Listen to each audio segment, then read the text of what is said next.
Assalamualaikum warahmatullahi wabarakatuh. Perkenalkan, nama saya Zahwa Alivia. Saya asal Bogor. NIM saya 2314101146. Saya jurusan Ekonomi Syariah kelas 1D. Baik, langsung saja di sini saya akan menjelaskan pengertian atau pemahaman Islam menurut saya sendiri. Jadi, Islam itu adalah agama dalam seluruh fase dan sektor kehidupan. Padahal kepadanya lah menyerahkan diri segala apa yang ada di langit dan di bumi, baik secara suka maupun terpaksa, dan hanya kepada Allah lah mereka dikembalikan. Surat Al-Imran ayat 83. Dan yang kedua, bagaimana sebaiknya memahami Islam? Banyak orang merasa memperjuangkan Islam, tetapi sesungguhnya memperjuangkan budaya dalam mana Islam mewujudkan dirinya, bukan Islamnya itu sendiri. Kata Islam itu sendiri mengisyaratkan jalan tengah atau moderat, yang bisa disebut juga dengan tasawuf. Di dalam Al-Quran disebutkan, Inna al-dina indallah al-Islam. Sesungguhnya agama di sisi Allah hanyalah Islam. Surat Al-Imran ayat 19. Man yabtaghi ghairil Islam dinan fala yuqbala minhu. Barang siapa mencari agama selain agama Islam, maka sekali-kali tidaklah akan diterima agama itu daripadanya. Surat Al-Imran ayat 19. Jadi yang terakhir saya akan menjelaskan beberapa aspek dalam Islam. Jadi dalam Islam itu mempunyai 3 aspek. Yang pertama itu aspek keyakinan atau akidah, dan yang kedua itu ada aspek norma atau hukum atau syariah, dan yang ketiga itu ada aspek perilaku atau akhlak. Jadi aspek yang pertama ini yaitu ada aspek keyakinan atau akidah. Aspek keyakinan ini yang kemudian banyak dikenal sebagai akidah. Akidah merujuk pada keimanan terhadap Allah Subhanahu wa Ta'ala dan semua yang difirmankannya untuk diyakini.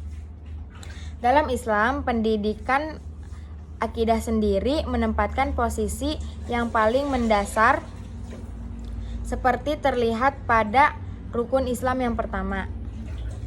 Dan yang kedua itu ada aspek norma atau hukum atau syariah.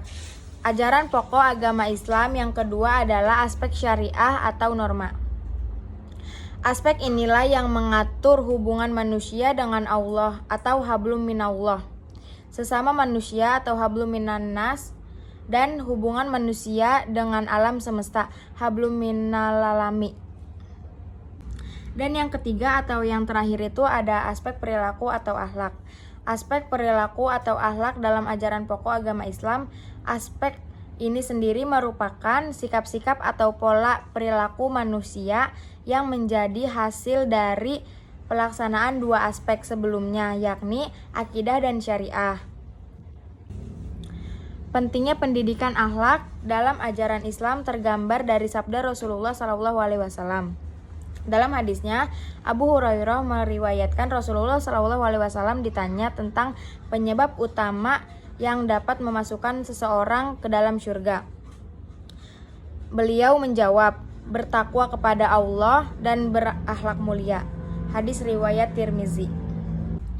Ketiga aspek ini tidak berdiri sendiri. Sebaliknya, ajaran pokok agama Islam berintegrasi membentuk kepribadian manusia yang utuh atau holistik pada seseorang muslim, sebagaimana dalam surat Al-Baqarah ayat 208 yang berbunyi, A'udzubillahi minasyaitonirrajim, Bismillahirrahmanirrahim, Ya ayyuhalladzina amanu dakhulu fissalami kafah wa la tattabi'u khutuwati syaiton innahu lakum aduwwum mubin, yang artinya, wahai orang-orang yang beriman, masuklah ke dalam Islam atau kedamaian secara menyeluruh, kafah atau holistik, dan janganlah ikuti langkah-langkah setan. Sesungguhnya ia musuh yang nyata bagimu. Mungkin cukup sekian penjelasan singkat dari saya. Kurang lebihnya mohon maaf. Wassalamualaikum warahmatullahi wabarakatuh.